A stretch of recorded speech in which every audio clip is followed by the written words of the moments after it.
This is a quick guide to the Hanriot HD.1, a small biplane fighter of World War I that saw service with the Belgians and Italians from late 1916 through to the end of the war and beyond. It is the epitome of a forgotten aircraft and manufacturer, so overlooked that Jane's All the World's Aircraft didn't have an entry for Hanriot until the 1919 edition, which has a sketchy reference to the HD-3C-2. The Royal Flying Corps appears to have been completely unaware of the type until a memorandum of May 1918 advised squadrons that the Belgians were operating the aircraft 9 months after its first appearance on the Western Front. Despite this, it was a rather successful fighter, and some 1,200 were manufactured, mostly by the Italian manufacturer Macchi, operating under license. The Hanriot name was not unknown before the outset of World War I, as René Hanriot had been involved in aircraft manufacture and design since 1907. Between 1907 and 1910, several rather elegant monoplanes had been built and a factory set up in Reims. In the spring of 1910, he opened up a flying school nearby in Bethany. René's son, Marcel, flew his father's aircraft regularly and was at the time the world's youngest aviator, achieving a modicum of fame. 1910 marked the beginning of quite a busy year, with a branch of the company, the Hanriot Monoplane Limited, being established in the United Kingdom for the purpose of promoting sales.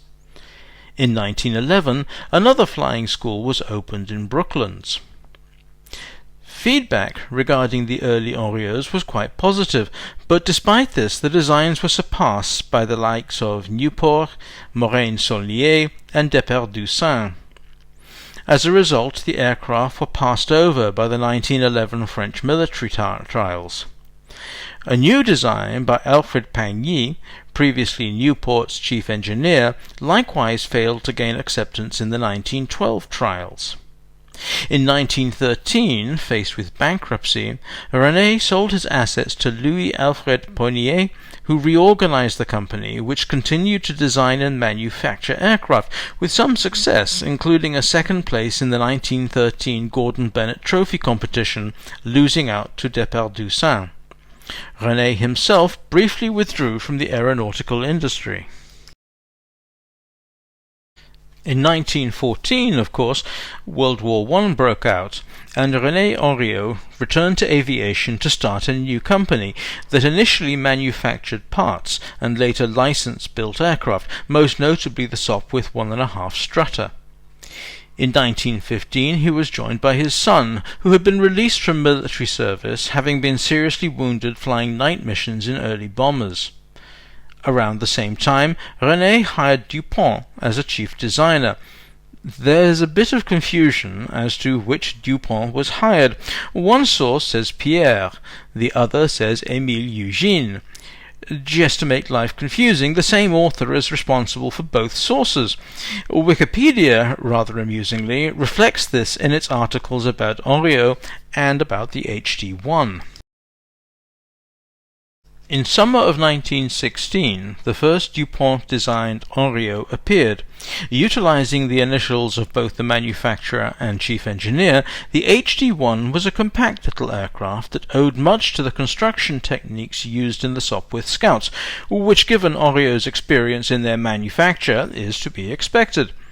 In fact, in appearance, it looks a bit like a cross between the Sopwith Pup and Sopwith Camel. Its similarity to the Camel was mentioned in the previously mentioned RFC memo informing pilots of the aircrafts used by the Belgians. It was a mostly conventional aircraft. For the technically minded, it was a single-seater tractor configuration fighter, equipped initially with a 110 horsepower Leron 9J rotary engine, driving it to a top speed of about 114 miles per hour. The wings were a single bay setup, of unequal span and staggered, with the upper forward of the lower, and possessed of a noticeable dihedral. All main components were of wood, with the exception of the tail unit and the engine mount, which used steel tubing. This is very much in line with Sopwith's practice. Apart from sheet aluminium panels on the forward fuselage, the skin of the aircraft was fabric. Ailerons were along the trailing edge of the upper wing. Armament was a single 7.7mm Vickers machine gun, mounted initially over the port upper longeron, that is, to the left side of the seated pilot. This was useful in that it improved the pilot's vision, and in the event of a crash meant that the butt would not impact the pilot's face, but it made sighting awkward and clearing jams problematic. As a result of feedback from the Italians, the position of the Vickers was modified so that it was central over the engine. Attempts to improve the armament were made with the addition of a second Vickers. However, it was determined that this negatively impacted performance due to the extra weight, and only a few were so equipped. Perhaps the most notable armament was that of Willy Coppens, who had an 11mm Vickers installed so that worthwhile incendiary bullets could be used for the purpose of shooting down hydrogen-filled observation balloons. The attached image is from a Vickers mounted on an RE-8, so consider it illustrative rather than definitive. In mid to late 1916, the French were seeking a possible replacement for the Nieuport 17s, and at least on paper the Hanriot HD.1 certainly qualifies, being a bit faster and considerably more manoeuvrable. However, the Spad 7 was considered a more suitable replacement, and was certainly faster. Enthusiasm for the Spad was such that the Hanriot never really had a chance. Nonetheless, the Italians saw things slightly differently, and saw in the HD-1 a suitable successor to their Nieuport 11s. The Italian pilots thoroughly evaluated, and found that it had good, although not exceptional performance, was exceptionally manoeuvrable, light on the controls with an excellent rate of climb. It was officially adopted into Italian service late in 1916, and arrangements were made for production under license by Newport Machi.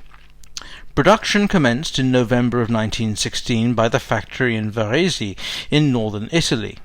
The first 100 were delivered to training units, and the aircraft went operational in the summer of 1917.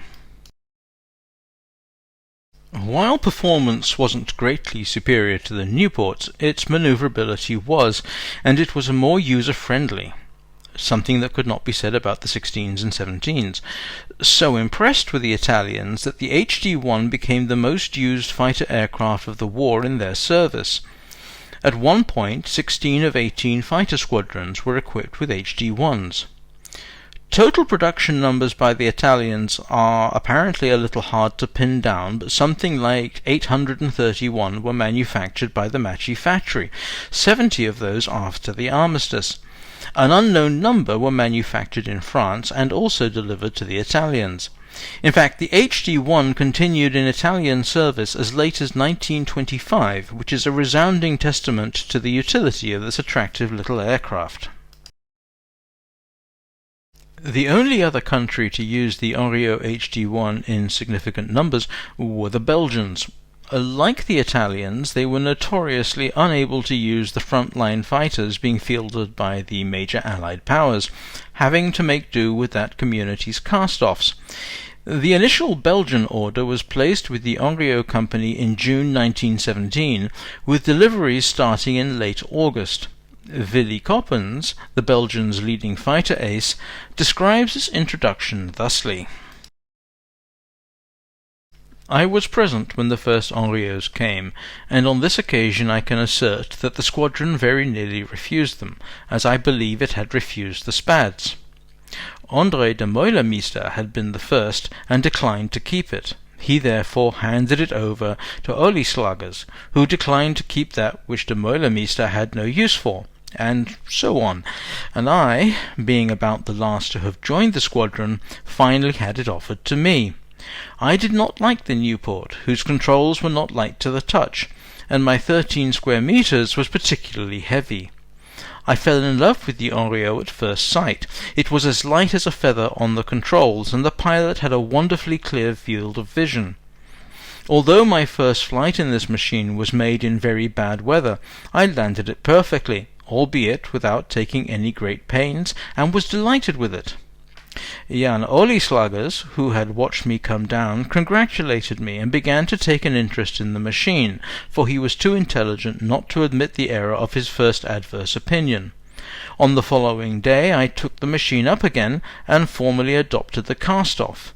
In due course the whole squadron was equipped with Arios.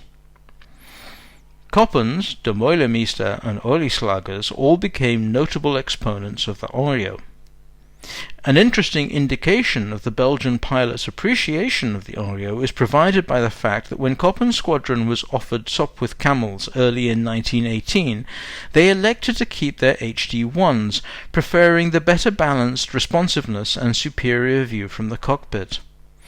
Like the Italians, the Belgians hang on to their HD-1s for several years after the war, some still being on their strength in 1926.